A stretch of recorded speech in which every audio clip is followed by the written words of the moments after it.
तो दोस्तों, इस कहानी को स्टार्ट करने से पहले आप लोगों से एक सवाल है।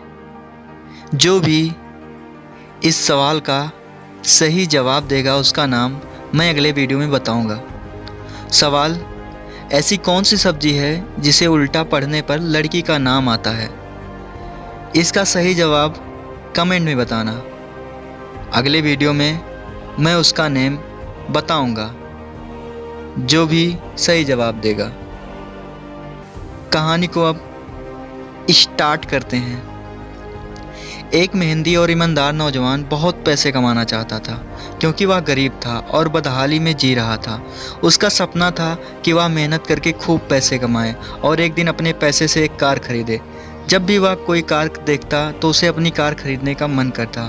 कुछ साल बाद उसकी अच्छी नौकरी लग गई, उसकी शादी भी हो गई और कुछ ही वर्षों में वह एक बेटे का पिता भी बन गया। सब कुछ ठीक चल रहा था, मगर फिर भी उसे एक दुख सताता था कि उसके पास उसकी अपनी कार नहीं थी। धीरे धीरे उसने पैसे जोड़कर एक कार खरीद ली। कार खरीदने का उसका सपना पूरा हो चुका था और वह उससे बहुत ही खुश था।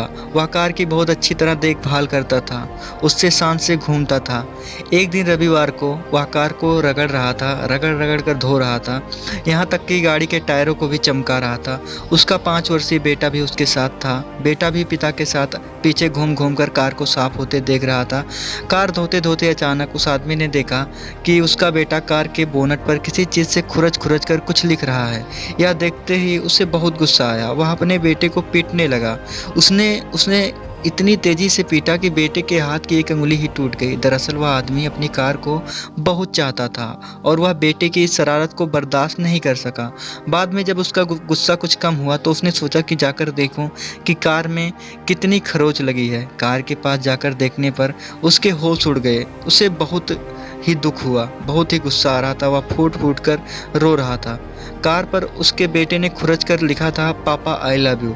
इस कहानी हमें यह सिखाती है कि किसी के बारे में कोई गलत राय रखने से पहले या गलत फैसला लेने से पहले हमें एक बार ज़रूर सोचना चाहिए